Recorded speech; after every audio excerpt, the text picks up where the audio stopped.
नमस्कार दोस्तों, मैं कृष्णा मुरारी कोर टास्क 13 के लिए ये वीडियो बना रहा हूँ। इस वीडियो में मैं अपना हाथ जगन्नाथ पुस्तक के बारे में चर्चा करूँगा और इसमें टोटल 10 अध्याय हैं, तो मैं एक एक अध्याय के बारे में बात करूँगा। पहला अध्याय है स्वयं सहायता क्यों। इस अध्याय में डॉक्टर सिहान का जिक्र किया गया है। डॉक्टर सियान का कहना है कि जो हमारा स्टैमरिंग है वो केवल 1% है, बाकी 99% जो है वो जो हमारे अंदर की जो है डर है, शर्म है, झिझक है, छिपाना है, नकारना है, अपराध बोध है, ये सब है।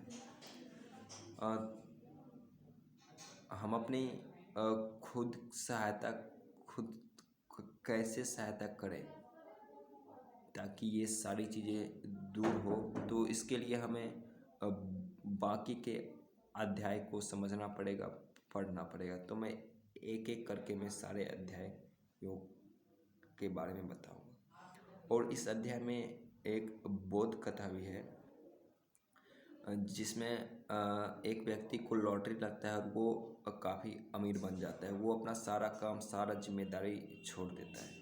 तो उससे एक दिन दोस्त मिलने आता है और उसे पहचान नहीं पाता है।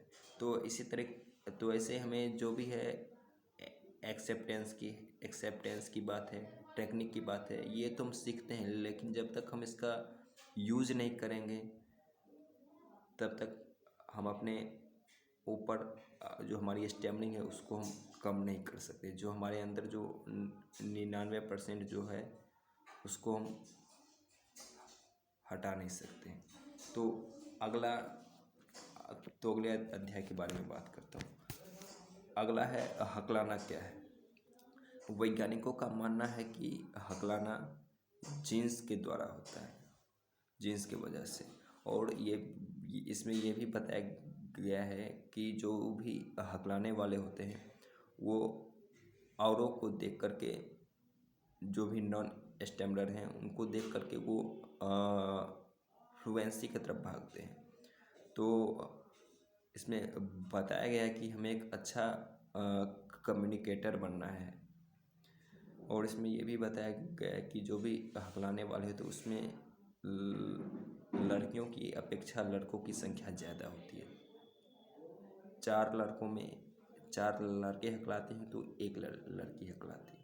और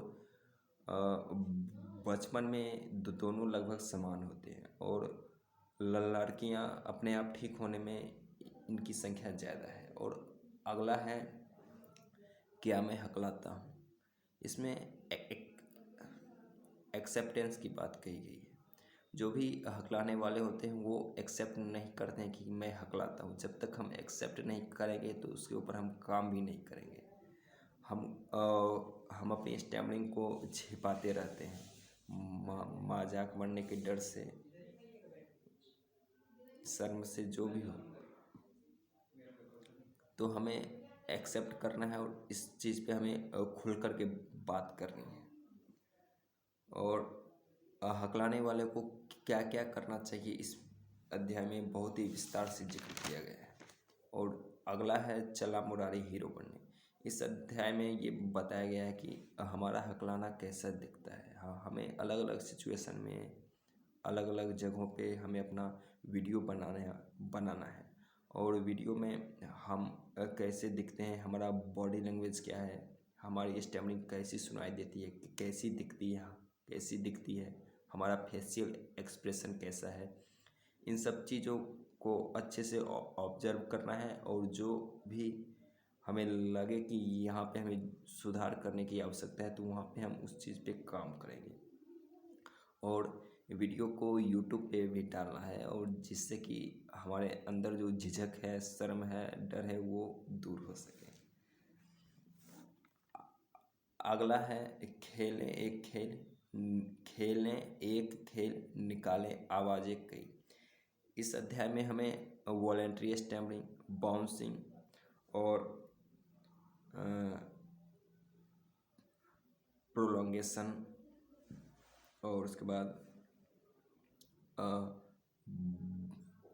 ब्लॉक करेक्शन टेक्निक के बारे में बताया गया। ब्लॉक करेक्शन टेक्निक के बारे में, ये विस्तार से बताया गया है। और उसके बाद अगला है दो दो हाथ इनसे भी। जो भी स्टैमरर होते हैं वो उनका बॉडी लैंग्वेज औरों से भिन्न होता है, वो आई कांटेक्ट सही से नहीं कर पाते हैं, और उनका जो श्वास होता है वो अनियमित होता है, वो अच्छे से बोलते वक्त सांस उनकी फूल जाती है। तो इन सब चीज़ों पर उनका हाव भाव जो होता है वो सारा चीज़ बिल्कुल ही डिफरेंट होता है। तो हमें इन चीज़ों पर का काम करने के लिए इस अध्याय में बताया गया है। अगला है मन का खेल। इसमें हमें बताया गया है कि हम अपने संचार को कैसे बेहतर बना सकते हैं। तो इसके लिए इसमें बहुत सारे पॉइंट्स दिए गए हैं, जैसे कि दूसरों से बात करने के बारे में हम क्या सोचते हैं वो हमें, और उसके बाद बॉडी लैंग्वेज है, और इसमें ये भी बताया गया है कि हमारे मन में क्या चल रहा है। जब तक हम अपने जो हमारे मन में चल रहा है वो हमें पता नहीं होगा तो हम अपने बारे में, हम अपनी कम्युनिकेशन को या फिर अपने हमारे अंदर जो भी है जिसको बदलना ज़रूरी है वो हम बदल नहीं पाएंगे, और अपनी आदत को बदलने में समय लगेगा। ये एक पॉइंट है, इस पे भी बहुत सारे विस्तार में बताया गया है। और इस अध्याय में ध्यान के बारे में, और उसके बाद लाइफ को चेंज करने के लिए इसमें बहुत सारे टिप्स दिए गए हैं। और अगला है जीवन मूल्य और आत्मविश्वास। ये 8वां अध्याय है जो कि बहुत ही अच्छा है, इम्पोर्टेंट है ये अध्याय। इसमें सेल्फ असेसमेंट के बारे में के लिए कुछ क्वेश्चंस दिए गए हैं। यदि इसमें आपका स्कोर ज़्यादा आता है तो आपके अंदर नकारात्मकता ज़्यादा है, अगर आपका स्कोर 2 से कम है तो आप सकारात्मक व्यक्ति हैं। तो हम अपनी नकारात्मकता को कैसे कम करें, तो इस अध्याय में उसे कम करने के लिए बहुत सारे पॉइंट्स हैं जो बताए गए हैं। और इस अध्याय में एक जौहरी विंडो है जो हमें अपने आप को समझने में मदद करता है कि हम किस टाइप के इंसान हैं। और अगला है कार्य योजना। इसमें बताया गया है कि एक स्टेमलर को क्या क्या करना है, ये पूरा उसका एक शेड्यूल दिया गया है इसमें। और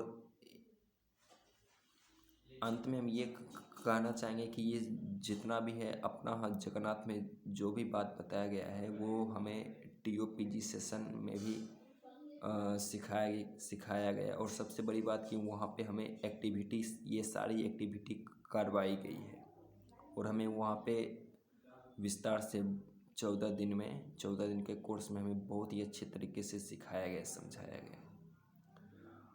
और अपना हाथ जगन्नाथ जो पुस्तक है वो सिर्फ स्टैमलर के लिए ही नहीं है, जो नॉन स्टैमलर हैं उनके लिए भी ये बुक बहुत ही अच्छी है, वो भी इसे पढ़ सकते हैं। ये बुक लाइफ चेंज करने के लिए बहुत ही अच्छी बुक है। इसमें